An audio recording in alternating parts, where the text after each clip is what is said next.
अस्सलाम वालेकुम नाजरीन, मैं मोहम्मद साकिब रबानी और आप देख रहे हैं पॉडकास्ट। नाजरीन, पेट्रोल की और डीज़ल की कीमत में 5 रुपये कमी कर दी गई है। क्या ये खुशखबरी देर पा होगी या नहीं, इस तरह मज़ीद मौजू पर हम बात करेंगे जो आज के अभी ट्रेंडिंग पे चल रहे हैं। और इन तमाम तर इशूज़ को डिस्कस करने के लिए मेरे बहुत ही ख़ास मेहमान सीनियर तजियाकार एजाज़ खोकर साहब ने मुझे ज्वाइन किया है। अस्सलाम वालेकुम सर। वालेकुम अस्सलाम। सर कैसे हैं आप? बिल्कुल अल्हम्दुलिल्लाह। सर, हुकूमत ने पेट्रोल और डीज़ल की कीमत में 5 रुपये कमी कर दी है, और क्या ये कीमत जो है 415 से 410 रुपये पर लेके आए हैं, ये कितनी देर पर रहेगी, या ये जैसे आर्जी आवाम को खुश किया गया लेकिन इसके बाद एक बड़ा झटका लगने के कोई खदशात हैं? देखिए, आलमी कीमतों के हवाले से अगर हम बात करें तो हुकूमत जो ये फैसले कर रही है, ये अवाम के साथ खुली दुश्मनी है। जी जी। अब आप देखें कि ये जो पेट्रोल की कीमतें बढ़ने से जी जी। तनख्वाहदार तबका जो है ना बिल्कुल ख़त्म हो गया। बिल्कुल ऐसे ही। अच्छा, दूसरी तरफ आप आ जाए ज़राअत की तरफ, ज़राअत बिल्कुल ख़त्म होगी। अब देखें कि 415 रुपये लीटर पेट्रोल और 415 ही डीजल। जी जी। इसमें आप देखें कि अगर आलमी कीमतों के तनाजुर से हम देखें तो 192 रुपये जो है इनकी कीमत बनती है। बिल्कुल ऐसे ही है। तो हुकूमत अब आप देखें कि कितने वसूल कर रही है, यानी कि 117 रुपये जो पर लीटर पर लेवी थी, और अभी वो 108 रुपये कर दी गई है। अच्छा, ये अब कहा जा रहा है कि जी ये ईरान अमेरिका जंग के बाद ये सूरत हाल पैदा हो गई है, पेट्रोल की कीमतें बढ़ गई हैं, लेकिन ये ऐसी बात नहीं है। जी जी। पिछले साल भी हुकूमत ने तकरीबन 1060 अरब रुपए जी जी पेट्रोल पर टैक्स की मद में लिए थे। तब तो जंग नहीं थी, तब तो ऐसे हालात नहीं थे। बिल्कुल। ये भी कहा जा रहा है कि जी हमारे जो जहाज हैं अपनाए हरमज से जो है ना वो रोके जा रहे हैं, ऐसा नहीं है। नहीं, हुकूमत बाज़ का दावा करती है कि वो नहीं रोके जा रहे। हुकूमत की ईरान के साथ इस हवाले से अच्छी खासी अंडरस्टैंडिंग है। जी जी। ऐसी कोई सूरत हाल नहीं, लेकिन ये बजाय इसके कि हुकूमत अपने अखराजात को पूरा करने के लिए अपने जो ज़रूरतें उनको पूरा करने के लिए अपने अखराजात कम करे, वो अवाम पर टैक्सेस लगाते हैं और पेट्रोल की मद में लगाते हैं। ये दुनिया में ऐसा कहीं भी नहीं होता, कहीं भी नहीं होता। अब जब भी ये इशू होता है, जब हुकूमत मुश्किलात में होती है तो वो ज़राए पैदा करती है आमदनी के, अखराजात अपने कम करते हैं।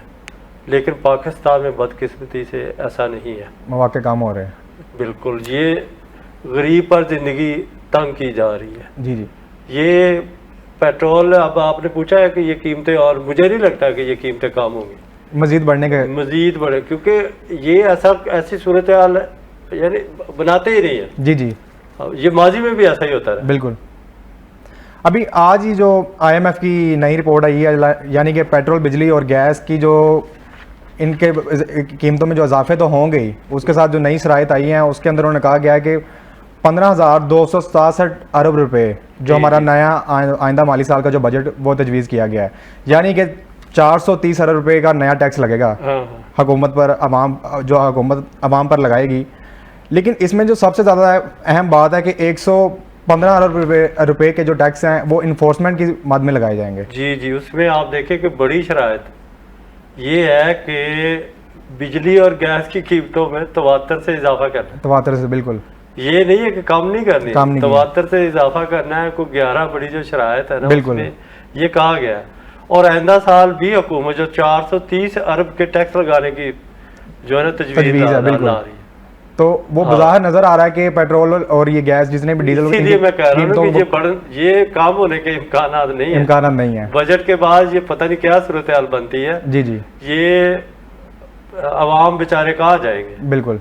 ये खाली जो है ना, ये सारे एवं दावे है, अवाम का कुछ नहीं बनने वाला, और ना ये कोई ऐसा सूरत हाल है जी जी, ना ही हुकूमत जो है ना ऐसे प्लान बनाती है। अब आप देखें कि वही जो आपने बात की 115 अरब के जो टैक्स है वो इन्फोर्समेंट वो लगाया जाए, इन्फोर्समेंट की मद में लगेंगे। हाँ, ये कई दुनिया में ऐसा कहीं नहीं होता, कहीं नहीं होता।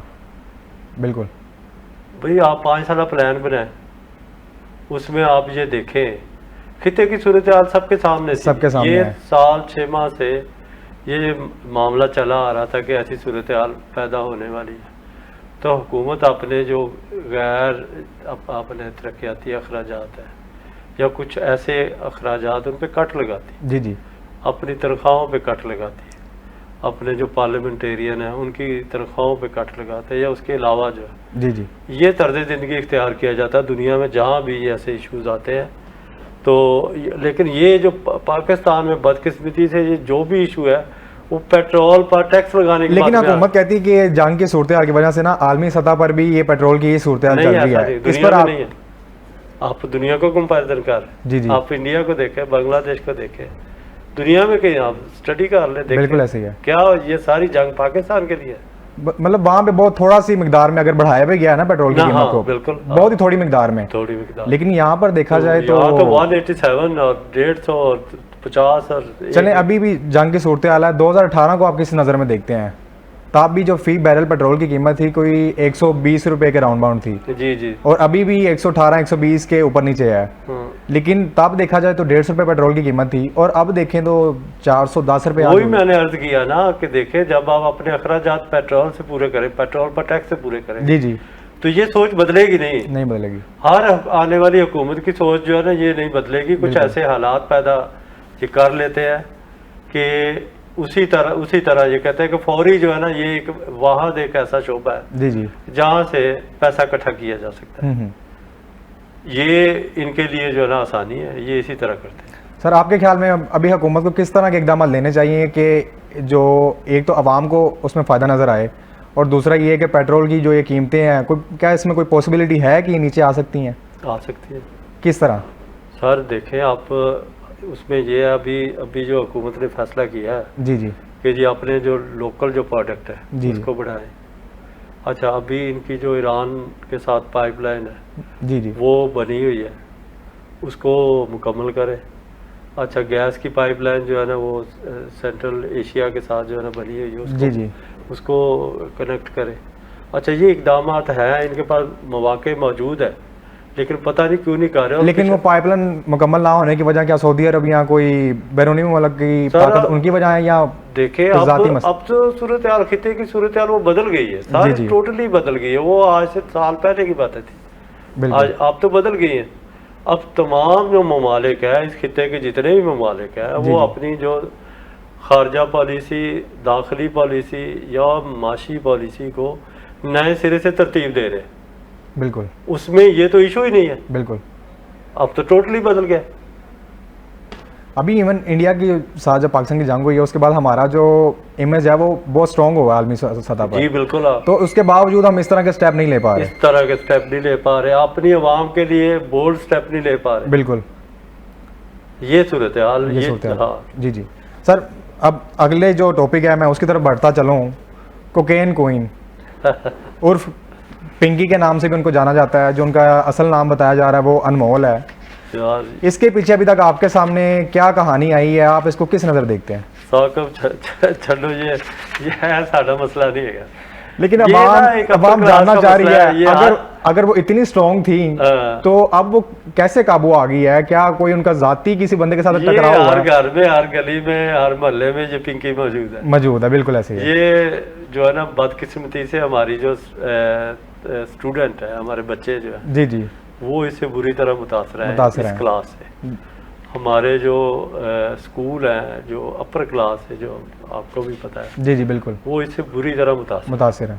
अच्छा, ये मीडिया में हम कई सालों से ये ला रहे हैं, बिल्कुल ऐसे ही है, प्रॉपर इस पे आवाज़ उठाई जा रही है, लेकिन ये निज़ाम की खामी है। बिल्कुल, कि हम ऐसे लोगों को पकड़ नहीं पाते। अच्छा, अगर पकड़ लेते हैं तो ये बाहर आ जाते हैं, इनके हाथ कानून से भी कहते हैं लंबे होते हैं। अच्छा, अब देखे ना, हम खुद ही बातें कर रहे हैं कि जी ने तो बाहर आ जाना, खुद ही कह रहे हैं। हाँ, कि जी वो हफ्ते बाद बाहर आ जाएगा। और सबसे मजे का जब उसका उनकी पहली वीडियोस हमारे सामने नजर आती है, वो उनके चलने का स्टाइल आप देख सकते हैं। हाँ बिल्कुल, ये निजाम के मुंह के ऊपर थप्पड़ है, मुंह में कोई थप्पड़ है। बिल्कुल। अब आप देखें कि कितना बोर्ड, यानी एक, अब आप गरीब को देखें, उसको कंपैरिजन करें कि जब अल्लाह ना करे किसी गरीब के ऊपर ऐसे मामूली सा भी केस हो जाता है तो उसके साथ पुलिस कैसे बिहेव करती है। एक आम इंसान के ऊपर अगर उसको कह देना आपके ऊपर वो 9C का पर्चा कर दिया जाएगा, वो तो परेशान हो जाता है कि मेरी ज़िंदगी खत्म हो जाएगी। अच्छा, वो धमकी लगा अब जो बंदी काम कर रही है और उसको कहते हैं कि पाकिस्तान में कराची, लाहौर, बड़े शहरों में तो उसके हाथ हैं ही, और उसके काम चल रहा है। इवन बताया जा रहा है अफ्रीका में और भी बैरून मुल्क में वो काम कर रही है। तो इस तरह की बंदी को सजा मिल पाना, ये एक केस नहीं है, दर्जनों केसेस हैं। और ये हर बिग सिटी में, बल्कि ये अब तो छोटे छोटे देहात में, गाँव और छोटे शहरों में मौजूद है ये नेटवर्क। जी जी। अच्छा, ये ऐसी अब आप देखें ना कि दो शक्ल है, दो निज़ाम। देखे कि एक तरफ जो है ना लोग रोटी के लिए तरसते हैं, बिल्कुल ऐसे ही है। आपने देखा होगा कि हर 10 कदम पे मांगने वाली खवातीन खड़ी होती है, बच्चे खड़े होते हैं। जी जी। खवातीन हमारी लाइनों में लगी है हुकूमती इमदाद के लिए। तो एक तरफ ऐसा तबका है, मुझे तो समझ नहीं आती कि वो कुकीन जो है ना हज़ारों की लेता है, कुकीन हज़ारों का लेता है, बिल्कुल ऐसे। अच्छा, ये कौन सा तबका है? ये एलीट क्लास ही है, उनको ही हम कह सकते हैं। आम बंदा तो बेचारा 2 वक्त की रोटी के लिए तरस रहा है। वो तो हर 10 कदम के बाद बच्चे मांग रहे होते हैं कि जी हमें रोटी ले दे। बिल्कुल ऐसे ही है। तो हम किस निज़ाम में रह रहे हैं, हम किस दुनिया में रह रहे हैं? ये हमारे ऊपर एक सवाल है बिल्कुल। और इवन लाहौर में से उनका मतलब एक भाई है जो ये सारा वो तैयार करता है केमिकल के साथ, और फिर वो कराची तक जाती है। जी और आप या मैं एक जो आम शहरी है, कोई भी ऐसी चीज, इवन कोई आप हथियार भी आप रख लेना गाड़ी के अंदर, तो वो भी हम 100 दफा सोचेंगे हमने लेके जाना कि नहीं लेके जाना, चाहे लाइसेंस भी आपके पास मौजूद हो। कि आपको वो जो महकमे मिलते हैं आपको चेक पोस्ट पे, आपको एंट्रेंस पे एक शहर से दूसरे शहर या एक दूसरे सूबे, तो आप उसको सोचते हुए आप कहते हैं नहीं यार मैं नहीं लेके जाऊंगा। नहीं, वो कहते हैं ना कि हमारे रास्ते बड़े कोकेन जैसी लानत को लेके जाते हैं, रास्ते बड़े मजबूत है, हम बाहर आ जाएंगे। अच्छा, बाहर तो आ जाएंगे, लेकिन फिर कुछ जाती रंजिश होगी जिसकी वजह से वो अभी तक फंसी है। नहीं, ये ऐसे ही होता है। ये जब भी कोई ऐसे केसेस आते हैं ना, तो उसमें कई चीजें हो जाती हैं, अवामिल तो होते हैं इस तरह के शामिल होते हैं मे भी। जी जी। लेकिन ये बात ये है कि अब आप देखें कि वो कितने साल, 10 साल से कर रही थी। 10 साल से कर रही थी, तो कहाँ थी फिर? कहाँ था हमारा सिस्टम? कितनी खवातीन उनके नेटवर्क के अंदर शामिल हैं, और कहाँ थे हमारी? मजे की बात है 70-70 हज़ार रुपए सैलरी दे रही है वो खवातीन को ये काम करने का, वो तैयार कर रही है। अच्छा, क्या किसी भी लेवल पे किसी भी इदारे को इसका पता नहीं था? जी जी। एक आम शहरी अपने बच्चों को बड़ी मुश्किल से पढ़ा कर यूनिवर्सिटी तक पहुंचाता है, लेकिन यूनिवर्सिटी में ऐसे लोग मिलते हैं जो उनका वो कैरियर क्या उनकी, वो कहती है कि जी मैं पुलिस वाला मेरा शौहर था, पुलिस वाला शौहर था, तो उसकी वजह से मैं पता नहीं, मैंने ये जी जी देखा है, पढ़ा है कि वो कहती है कि उसके बाद मैंने ये काम शुरू कर दिया। तो अब हम क्या इस पे क्या बात करें? बिल्कुल ऐसी है।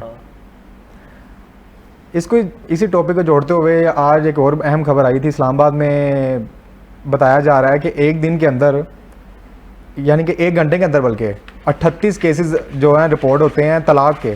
जी जी। कि इद्दत की शरह में इतनी तेज़ी से इजाफा हुआ जा रहा है कि योमिया 300 से ज़ायद मुकदमा दर्ज किए जा रहे हैं। इसकी बड़ी वजह यही बताई जा रही है कि मंशियात और इस तरह की जो चीज़ें हैं उसमें मेल डोमिनेंट नज़र आ रहे हैं, जिसकी वजह से उनके वो जो अज़वाजी ताल्लुकात इस पर अफेक्ट हो रहा है, और वो तलाक की जो शरह में इजाफा होता चला जा रहा है। इस पर आप क्या कहेंगे? इसमें ये देखे, बुनियादी जो मैं समझता हूँ ना कि हमारा जो मुश्तरका जो ख़ानदानी जॉइंट फैमिली सिस्टम है ना, जी जी, वो टोटली ख़त्म हो गया, ठीक हो गया। हमने ये बना लिया तरीक़ाकार के हमारे बच्चों में ये बात जो है ना बड़ी पुख्तगी से आ गई है कि हमने अकेले रहना है। जी जी। अच्छा, उसमें ये होता है कि माँ बाप से जब बच्चे दूर होते हैं तो वो फिर अपनी जो ज़िंदगी है उसको, अच्छा इसमें एक ग्लैमर भी बहुत आ गया। बिल्कुल ऐसे ही है कि अब आप देखें कि ख्वाहिशात की भरमार हो गई है बच्चों के अंदर। जी जी। अच्छा, कनात ख़त्म हो गई, कनात खत्म। अच्छा, बड़ों का एहतराम ख़त्म हो गया। बिल्कुल ऐसे ही। हर शख्स अपने बारे में सोचता है, शख्सी तौर पे लोग सोचने लगे। बिल्कुल। बच्चे इसमें ज़्यादा, बच्चे शख्सी तौर पे सोचते हैं। अच्छा, इसमें आप इसको ना स्टडी करें, इसमें आप एज फैक्टर भी देखें। जी जी। नौजवानों की तादाद ज़्यादा है, और वो भी जो नए शादीशुदा जोड़े हैं, शादीशुदा, वो वजह क्या है? वो अपने घरों से, अपनी फैमिली से दूर होते हैं। अच्छा, ये जो है ना ही हम इस पे कोई बात करते हैं, ना हमारे दानिशवर इस पे बात करते हैं। बिल्कुल। स्कूल कॉलेजेस में या बच्चों को ये सिखाया नहीं जाता कि जो जॉइंट फैमिली सिस्टम था वो उसने हमारे निज़ाम को बचा के रखा हुआ है। उसमें चेक एंड बैलेंस होता था माँ बाप का अपने बच्चों के ऊपर, जो उसमें जो कनात पसंदी भी होती थी। अब ये बच्चे खुसर हो गए हैं, इनकी अपनी जो है ना अपनी अलग से ज़िंदगी होगी। जी जी। ऊपर से जनाब इन्होंने अपना जो है ना ग्लैमराइज कर लिया सारी चीज़ों को। आपने देखा होगा कि लोग कहते हैं जी ब्रांड की सोच आ गई। बिल्कुल ऐसी है कि जी महंगे शूज़, महंगे कपड़े, महंगे परफ्यूम्स, इंसान की कदरों गाड़ी, इस तरह की कनात पसंदी तो रही नहीं, इसलिए ये रेशो बढ़ती जा रही है। और मैं कोई किसी गांव की, किसी कस्बे की या देहात की बात नहीं कर रहा, मैं और ये इस्लामाबाद की बात कर रहा हूँ मैं। अच्छा, ये देखो कि ये एक ऐसा है, मतलब पढ़ा लिखा तबका है वो। बिल्कुल। और ये बड़ी जो हमारे लिए जो बड़ी शॉकिंग है जी बात। बिल्कुल ऐसे ही है। वहाँ पे आपको पसमानदा एरिया की बात नहीं, मोटरसाइकिल वाला बंदा तो नजर ही नहीं आता, मोटर बाइक वाला। वहाँ पे आपको हर बंदा कोई ना कोई जॉब करता है, उसने छोटी मोटी गाड़ी रखी हुई है। बिल्कुल ठीक है, ऐसा ही है। जाहिर सी बात है, वो इतना अफोर्ड करता है तो वो फिर ये मंशियात की तरफ जाता है, और जिसके बाद वो उनके जो अज़वाजी ताल्लुकात हैं वो मुतासिर होते हैं, और फिर ये जो शराब की में बढ़ती जा रही है। और कोई महाना बताया जा रहा 9,000 से ज़ायद इसके जो केसेस हैं वो रिपोर्ट हो रहे हैं। ऐसा ही है। और ये अगर इस पे हमने अब ना तवज्जो दी, हमारे मीडिया के अंदर या लिखने पढ़ने वालों ने ना तवज्जो दी इस पे। अच्छा जी, एक और मैं आपको इसमें ना जो हमारी ड्रामा इंडस्ट्री है ना, इसका बड़ा हाथ है। कुछ दोस्तों को ये बुरी बात लगेगी, उसका बड़ा हाथ है। आजकल ड्रामे भी ऐसे ही लिखे जा रहे हैं। बिल्कुल ऐसे ही है। अच्छा, उसमें भी ग्लैमराइज किया गया जिंदगी को, बड़ी बड़ी गाड़ियां, बड़े बड़े घर, बिल्कुल, जो हकीकत में कुछ नहीं है। ब्रांड दिखाए जाते हैं, ज्वेलरी, और अच्छा उसमें होटलिंग होती है बड़ी बड़ी। जी जी। अच्छा, कोई भी ऐसा राइटर नहीं है जो कच्चे घरों की जो ड्रामा लिखे, नहीं लिखे। बिल्कुल ऐसे, या ऐसी लोअर क्लास पे ड्रामा लिखे, या जिंदगी को जो 60% या 80% आबादी है उसको करीब से दिखाया कि हमारी जो 80% आबादी है वो इस माहौल में रहती है, उसको दिखाए। ये मुझे या मेरी नज़र में नहीं गुजरा, या ये इतने ज़्यादा जो हर ड्रामा जो है उसमें जनाब ग्लैमर है, बड़े बड़े घर, बड़ी बड़ी गाड़ियाँ, या कोई अमीरज़ादा है वो लड़की को उठा कर ले जाए, इस तरह की सारी कहानियां हैं। या उसने बड़े स्टाइल से वो सिगरेट लगाया हुआ है, जो नौजवान नस्ल उसको ना पसंद करती है, एज अ फैशन उसे कॉपी करती है। और ये जो हमारा गली मोहल्ले में जो क्राइम बढ़ रहा है, ये इसकी वजह है, बड़ी वजह ये है। बिल्कुल, कि ये जो हम ग्लैमराइज कर रहे हैं ना बातों को, जो ना अपने बच्चों को, जो बिल्कुल, तो वो बच्चे जो है ना जाके उसको कॉपी करते हैं, फिर वो ही कुछ मांगते हैं, वो उसी तरह एक्टिंग करते हैं जाके। तो इसलिए हमारा जो तबका है, जो हमारे जो राइटर हैं, जी जी, उनकी जो है ना मैं उनसे कहता हूँ प्लीज़ वो अपनी मिट्टी के ऊपर है, मिट्टी के हवाले से लिखे। बिल्कुल ऐसे है, ऐसे लोगों पे लिखे जो बिल्कुल जो मिट्टी के लोग हैं। इस पे पंजाब हुकूमत ने भी रिसेंटली भी फैसला लिया है, लाइक जितने बड़े राइटर्स हैं, जिसमें खलीलुर रहमान कमर, नासिर अदीब जैसे बड़े राइटर्स हैं, पंजाब हुकूमत ने कुछ बजट अनाउंस किया कि आप फिल्म मेकिंग के लिए है ना, कि लोग फिल्म बना सकें, उसके लिए उन्होंने कहा हम बजट देते हैं इनको। लेकिन उनमें से ये जो बड़े राइटर्स, इनको भी निकाल दिया गया है। क्यों? शायद इसी वजह से कि इनकी जो फिल्में हैं उसमें वो यहाँ गंडासा चल रहा है, यहाँ वो पुरानी अदाकारी है, वो बदमाशी टाइप के इस तरह के रोल दिखाए जा रहे हैं, या ये कहानियाँ दिखाई जाती हैं कि जी एक औरत के खिलाफ यूँ बात करना, औरत को 2 टके की बोल देना, इस तरह की बातें बता के वो माशरे को बस इन चीज़ों में जाया। इस पर मैं शख्सी तौर पे नहीं कहता, उन्होंने ड्रामे अच्छे भी लिखे हैं, लेकिन मैंने जो पिन पॉइंट किया है, जो मेरे ज़हन में आता है, जी जी, कि ये बुनियादी वजह, मैं बहरहाल उन्होंने अच्छे भी लिखे हैं, राइटर अच्छे हैं, तो ये वजह हो सकती है तो उसमें बेहतरी भी लाई जा सकती है। जी जी। हाँ, मज़ीद आगे बढ़ते हैं। लाहौर प्रेस क्लब के 14 मरतबा मुंतखब होने वाले सदर अरशद इंसारी साहब, माशाल्लाह से उनको तमगा इम्तियाज़ से नवाजा गया है, और आप सीनियर तज्ज़ियाकार हैं, सीनियर सहाफ़ी हैं, आपके इस वक्त क्या उनके हवाले से जज्बात हैं? जी, वो हमारे भाई हैं, दोस्त है, वो माशाल्लाह से अज़म और जद्दोजहद की अलामत है, और सहाफ़ियों का फ़ख्र और पहचान है। और यकीन जानिए, जब उनको तमगा इम्तियाज़ दिया जा रहा था तो मुझे ये ऐसा लग रहा था कि जैसे मुझे मिल रहा है। ये अरशद इंसारी के सीने पे नहीं सजाया जा रहा, क्या बात, ये मेरे सीने पे और मुझ समेत उन कारकुन साफियों के सीने पे सजाया जा रहा है। बिल्कुल ऐसे, जो जिनकी तवील जद्दोजहद है, और इसको मैं किसी को तनकीद नहीं करता, बिल्कुल। लेकिन मुझे ये बहुत अच्छा लगा और ये हमारे लिए फ़ख्र की जो है ना बात है कि जनाब अरशद अंसारी को, क्योंकि उसने ये तमगा इम्तियाज़ दिया, क्योंकि अरशद अंसारी के क्रेडिट पे बहुत कुछ है। जी जी। वो एक कारकुन साहबी है, बिल्कुल ऐसे। उसने अपने कैरियर में जो अमली सहाफ़त करने वाले लोग हैं ना, उनके लिए बहुत कुछ किया। उनके लिए हाउसिंग कॉलोनी दी, जी जी, फेज़ 2 का काम करवाया। बिल्कुल। अच्छा, छोटे छोटे काम जो मैं नुमाया, जो बड़ी बड़ी बातें कर रहा हूँ कि जो नुमाया चीज़ें हैं, फेज़ 2 का काम करवाया। जी जी। मैरिज ग्रांट बच्चों साफियों के बच्चों के लिए उसका इजरा किया गया।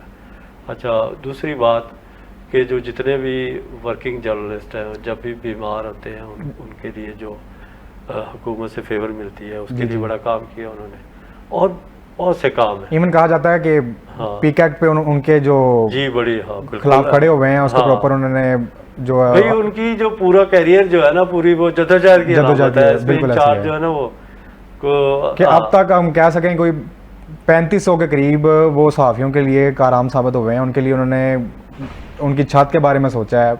पहले फेज़ में 1200 लोगों को 1200 सहाफ़ियों को उन्होंने घर दिलवाया। फेज़ 1 में सहाफ़ी कॉलोनी जो बनवाई गई, जिसमें उनको अपनी छत दिलवाई गई, अपना घर दिलवाया गया। जी जी। और अभी फेज़ 2 में उनको 2000 प्लाट जो है अनाउंस होने जा रहे हैं, जो कुरानदाजी के जरिए मरियम नवाज साहबा उसी शख्स का खासा है। वो उसी शख्स का खासा है, वो थकने वाला बंदा नहीं है। क्या बात। हाँ, लेकिन एक वो कहते हैं वो अरशद अंसारी जैसा कि किसी माँ ने नहीं जमया। लेकिन एक उनके ऊपर एक तनकीद की जाती है जी जी कि 14 मरतबा वो सदर बन चुके हैं। जी। मैंने एक कॉन्फ्रेंस में बैठा हुआ था, वहाँ पे वज़ीर-ए-आज़म PM के मशीर भी थे और भी बड़े सहाफ़ी बैठे हुए थे, वकला बैठे हुए थे। वो कहते हैं कि किसी और बंदे को क्यों इसकी जगह पे मौका नहीं दिया जाता कि 14 मरतबा एक बंदा ही सदर बन चुका है, उसकी जगह पे कोई और बंदे को क्यों नहीं आने दिया सर। मैं भी क्लब की पॉलिटिक्स करता हूँ। जी जी। क्या कहते हैं भाई, अपने अंदर काबिलियत पैदा करो ना। क्या बात। ये कहने की बातें है ना कि अपनी सल्तनत बनाने के लिए आपको मनवाना पड़ता है। अपनी मंजी थले भी डांग फेरो ना। क्या बात। कि अगर आपके अंदर है कुछ है जी जी, तो अरशद अंसारी बन के दिखाओ। क्या बात। भाई उसके अंदर कुछ है तो वो इलेक्शन जीतता है ना। क्या बात। बिल्कुल, वो जाहिर है उसके अंदर काबिलियत है, बिल्कुल, तो वो इलेक्शन जीता है और लोगों के काम करता है। जी जी। तो लोग अहमियत तो नहीं उसको 3 देखे, वो 600 वोटों के मार्जिन से जीता है। बिल्कुल ऐसे ही है। तो अहमियत तो नहीं जीता ना किसी बात से। ऐसे को और क्लब के इलेक्शन में दादली भी नहीं होती। बिल्कुल। चाहे जो फॉर्म 47 जो भी है कहीं भी चलता हो यहाँ ऐसा कुछ नहीं चलता। लेकिन साफी किसी को जो है ना वो ये तो सोच समझ के ही वोट देते हैं। इस बात का मैं भी गवाह हूँ कि जो उनकी इवन कैंपेन भी होती है ना, तो वो भी बड़े महज़ब तरीके से, और कोई शोर शराबा नहीं है। लोग इवन उनको भी देखा नहीं है कि होता है ना, लोग जाते हैं यार मुझे वोट डालिए, यूँ करिए। मैं बस होता है रैंडम वहाँ पे खड़े होते हैं इलेक्शन के दिन पे, और लोगों से जो आते हैं उनसे मुसाफा करते हैं, मिलते हैं, और रात को खबर आती है जी अरशद अंसारी साहब फिर से सदर बन चुके हैं। वो जो दोस्त हैं जो कहते हैं ना कि हम इलेक्शन नहीं जीत सकते, वो पॉलिटिकल ग्रुपों में ऐसा होता है। जी जी। हाँ, वो ये अच्छा उनको मौके भी दिए गए हैं, दोस्तों को मौके मिले हैं, लेकिन नहीं वो ज़ाहिर उस तरह अपने आप को नहीं बनवा सके, नहीं साबित कर सके। मैं भी हूँ उसमें, मैं भी शामिल हूँ। जी जी। हाँ, हम इलेक्शन नहीं जीत सके। जी जी। तो ज़ाहिर है वो एक अलग से अल्लाह ताला ने वो अपना अलग से एक शख्स है। बिल्कुल, अल्लाह ताला ने उसके अंदर ये काबिलियत रखी है। जी जी।